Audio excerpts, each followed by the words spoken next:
The great Yogi Berra once said, "It's like deja vu all over again."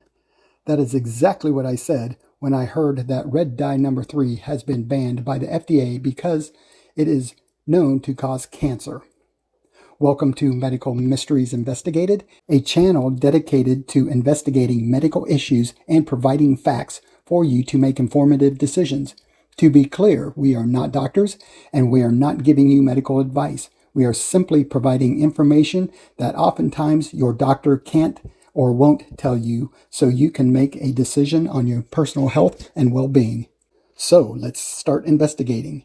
On January 15th, 2025, the FDA has revoked the use of red dye number 3 from the Food, Drug, and Cosmetic Act, FD&C.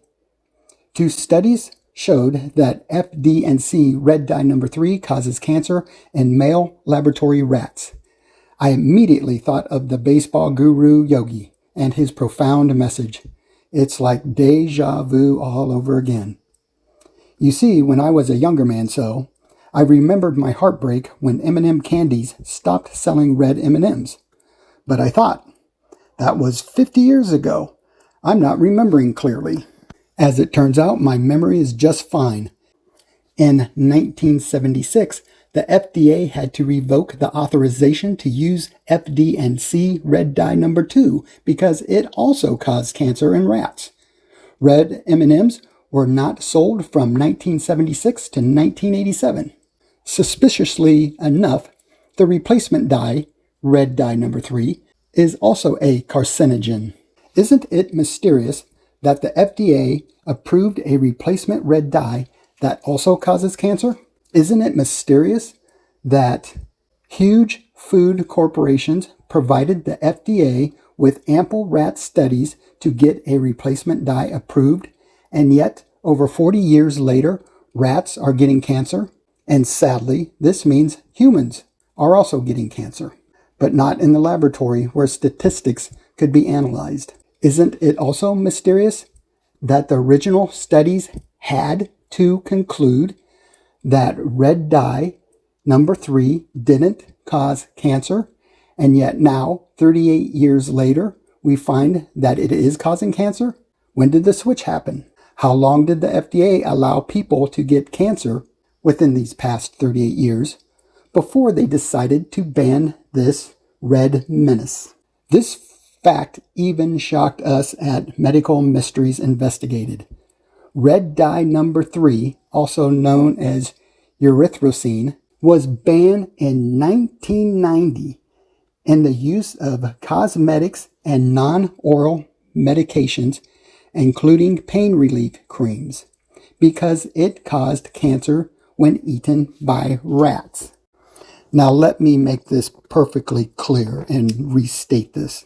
The FDA recalled a poisonous compound being used in non-oral medicines because it gave rats cancer when taken orally. Additionally, the FDA allowed this poisonous compound to remain in food and medicines that were intended to be taken orally. This is the biggest mystery of all.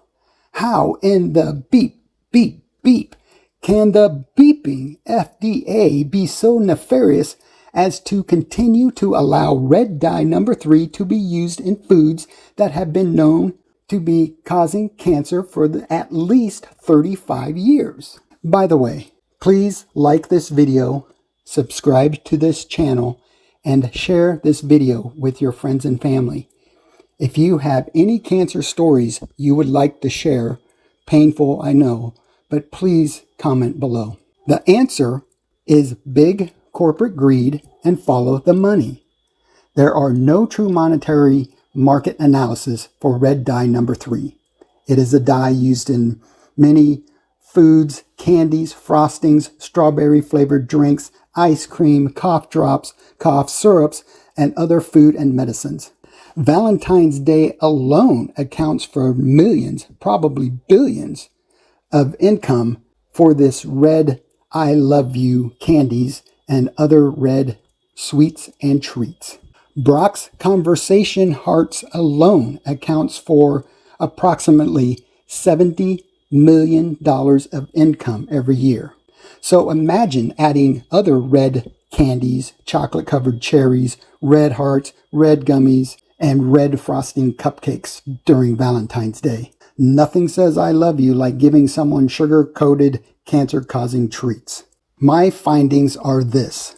Avoid all red food and medicines. It most likely will give you cancer, since 40% of Americans are getting cancer now. Beat the statistics and stay away from Valentine's Day red candies and cupcakes. Stay away from Brock's candies and Nestle's strawberry milk. If you must have red food, eat organic strawberries, cherries, and apples. Isn't it sad that even red gummy vitamins, which you take to make you healthy, can cause you cancer?